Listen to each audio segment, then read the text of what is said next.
greet you in Jesus' precious name. Today we're going to speak about the last commandment, commandment number 10. The previous days, we've been doing one commandment a day. Today it's commandment number 10. And folks, we're reading out of the King James version because we want to tell it straight and we want you to hear it as it is. And this is what it says: Thou shalt not covet thy neighbor's house. Thou shalt not covet thy neighbor's wife. Thou shalt not covet his manservant, nor his maidservant, nor his ox, nor his ass, nor anything that is thy neighbor's. Thou shalt not covet. Covet means to seek after, to be jealous about, to desire, to want. You know how many farmers go down, go under, go bankrupt because they covet their neighbor's machinery, tractors, or cattle, or horses, or sheep. There's nothing wrong with the animals they've got or with the machinery they've got, but they want the same as the next door farmer, keeping up with the Joneses. Same thing applies with some ladies. They get their husbands into terrible debt because they have to have a new wardrobe every month because somebody else has got one. Okay, the same thing with the children. Never happy with what they've got. They want something else. That's coveting, not being satisfied. 1 Timothy 6:6 says, godliness with contentment is great gain. My dear friend, we need to start being satisfied with what we've got. Otherwise, we will never be happy. Like the little boy who was always complaining to his mother because he never had shoes. Until one day he saw a little boy getting wheeled past in a wheelchair. He never had feet. And then he stopped complaining. We need to stop coveting because God doesn't like it. It means you're not happy with the way He's made you.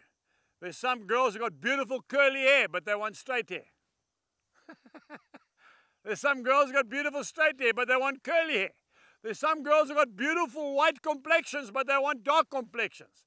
Other girls have got beautiful dark complexions, but they want white complexions. And so it goes on, folks. The Lord says, stop it. Be satisfied with what I've given you and the way I've made you. Because God does not make junk. He created you in His own image. So if you're a short person, be grateful. If you're tall, be thankful. If you're putting on a bit of extra weight, that's also okay. And if you're a bit on the thin side, eat a bit more.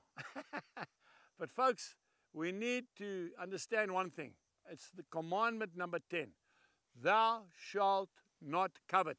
If we look at Matthew chapter 5 and verse 28, listen to what the Lord says. But I say unto you that whosoever looketh on a woman to lust after her hath committed adultery with her already in his heart. And that's terrible. God says one man should have one wife, and that is sufficient. And when you start looking over the fence and you start looking at other men's wives, you are coveting. God says, I don't want that. You are breaking the 10th commandment. Stop it. Because eventually, see, what you start seeing in your mind, you start portraying, and then it becomes a sin and you actually do it. And then that's the end. So I want to suggest to you today, start thanking God for what you've got and not asking Him for what you haven't got. And God will see to it that you've got enough. Remember, I think it's in Proverbs, where the writer says, don't make me too rich so that I forget you, Lord. Don't make me too poor so that I have to steal. Let me be satisfied with what I've got. And I want to tell you, folks, I am, at this time in my life, I'm satisfied. I am so in love with the Lord. I've got everything I want. I don't need anything else. I'm quite satisfied with where I'm at. And you need to do the same, and God will honor you. So until next time, remember the 10 Commandments. Goodbye. We trust that you have been blessed by today's message. For more information, please visit angusbuchan.com.